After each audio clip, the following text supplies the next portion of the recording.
I'm going to go off topic just for a second. A quote on the wall over my desk says this: breathe in, crack a smile, offer gratitude for this moment, breathe out, and go forth and be awesome. One of my favorite truths is that we should never underestimate the power of a breath and a smile. Okay, back on topic. As Dean Moriarty pointed out, the stated goal of the NPR program, this I believe, is not to persuade people to agree on the same beliefs. Rather, the hope is to encourage people to begin the much more difficult task of developing respect for beliefs different from their own. In addition, in the 13 skills for culturally competent communication, we ask others to accept the speaker's viewpoint as true for the speaker, with authentic empathy and complete acceptance. You will need to keep both in mind as you hear my story. Combining these perspectives, this I believe, that everyone has a story to tell, and everyone deserves to have their story heard. Let me explain how I came to this belief. When I was a young boy, younger than you are now, I remember spending summers at a spiritual camp in Etna, Maine, where my maternal grandmother was a powerful presence. This camp still exists, and I visited there with my family just a few years ago, where I saw the cottage we lived in each summer, and even met the granddaughter of one of my grandmother's closest friends. We likely played together as little kids some 60 years or so ago. My grandmother Stanley was trained as a nurse, and in her later years she found herself drawn to caring for people in their later years. With time and practice, she gradually perceived an ability to hear voices of those who had passed. She became a spiritualist medium, a person who has gift, and she gave readings to countless people who came to Etna each summer to reconnect with loved ones who had moved on to the afterlife. My sister and I knew that when Nana had a guest in the parlor, we were to keep very quiet and not interrupt.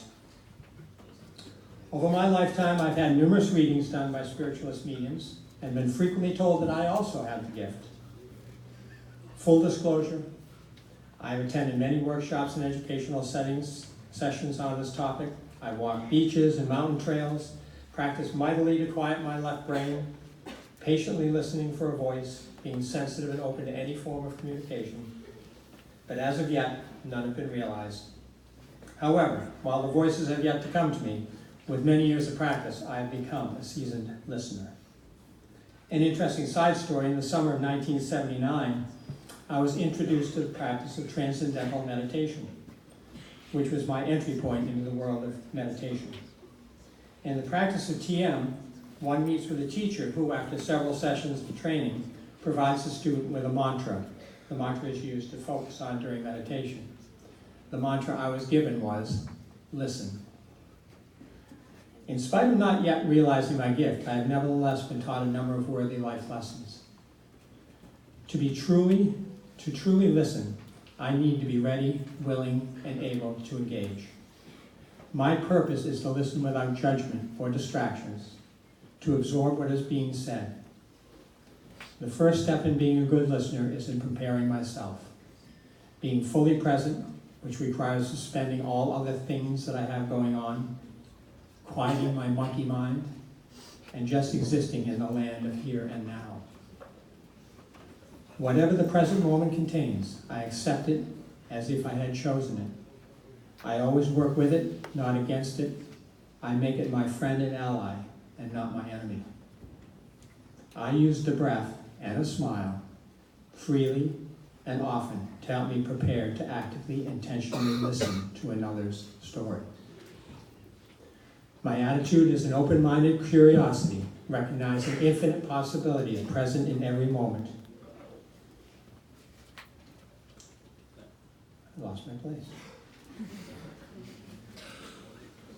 Opening doors to accept and understand what others are thinking, and more importantly, feeling.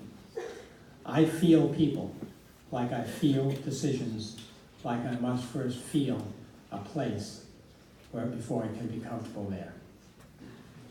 Please know that listening is all about the process. Outcomes will eventually come into play, but not at the same time as listening.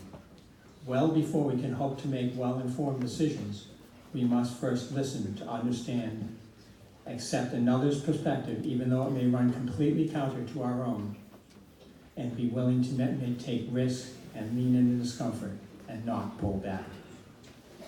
I've learned that listening is not something that is done just by hearing words with our ears, but rather the greater the number of senses that we can bring to listening to another person's story, the greater the understanding of the message being shared.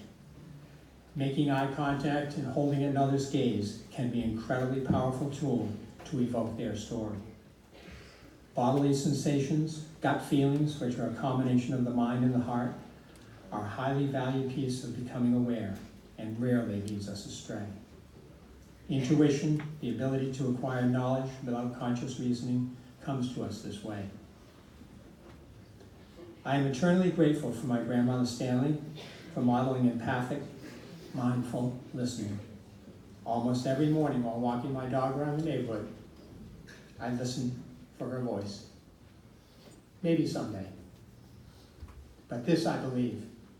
Listening is not just something I do. It's who I am. Thank you.